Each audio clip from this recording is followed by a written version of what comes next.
আমার মেয়ের ৯ মাসের ফটোশ্যুটের জন্য এই টি থিমের কেকটা বানিয়েছিলাম। অনেক তাড়াহুড়া করে বানিয়েছিলাম। তো চলেন আপনাদের সাথে শেয়ার করি। আর এই কেকটা বানাতে গিয়ে অনেক সমস্যায় পড়তে হয়েছে। তো কি সমস্যায় পড়তে হয়েছে চলেন আপনাদের সাথে শেয়ার করি। সো হ্যালো এভরিওয়ান, আসসালামু আলাইকুম।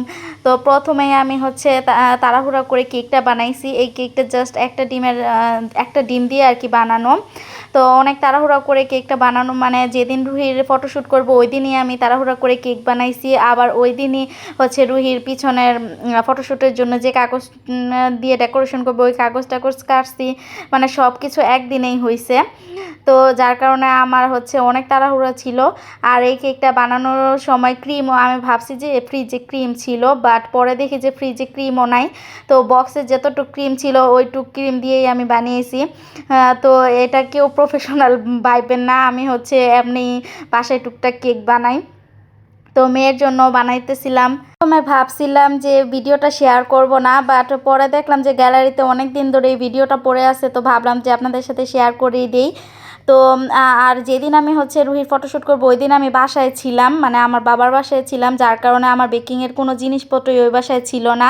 আপনারা তো দেখতেই পারতেছেন যে আমার হচ্ছে আমি পাতিলার নিচে দিয়ে তারপর ডেকোরেশন করতেছিলাম, মানে আমার টার্ন টেবিলও আমার শ্বশুর বাসায় ছিল। যার কারণে আমি হচ্ছে কোনো রকম তাড়াহুড়া করে কেকটা বানাইতেছিলাম। আর তেমন কোনো জিনিসপত্র ছিল না, হাতের কাছে যা জিনিসপত্র ছিল সেগুলো দিয়েই বানাইতেছিলাম।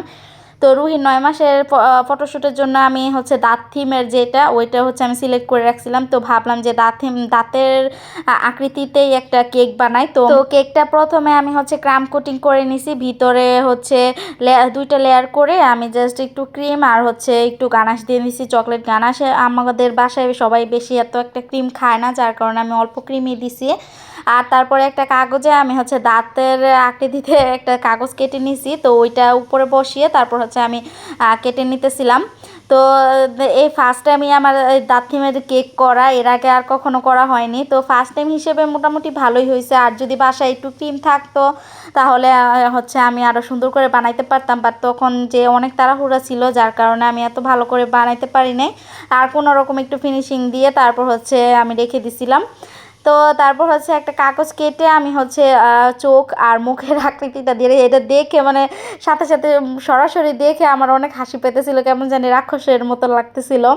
তো যাই হোক, তাড়াহুড়া করে কেকটা বানিয়ে তারপর আমি হচ্ছে এখানে কাগজটা কেটে নিতেছিলাম। তো এই যেটা হচ্ছে রুহির ডেকোরেশন করব পিছনে ফটোশ্যুটের জন্য, তো ওইটা ডেকোরেশন করব। তো এই তো ফাইনালি আমি হচ্ছে রুহিকে ফটোশ্যুট করানোর জন্য রেডি করে ফেলছি। আর ভিডিওটা কেমন লাগলো অবশ্যই কমেন্ট করে জানাবেন। আর ছবিগুলো কিন্তু অনেক বেশি সুন্দর হয়েছে। আজকে এই পর্যন্ত, আল্লাহ হাফেজ।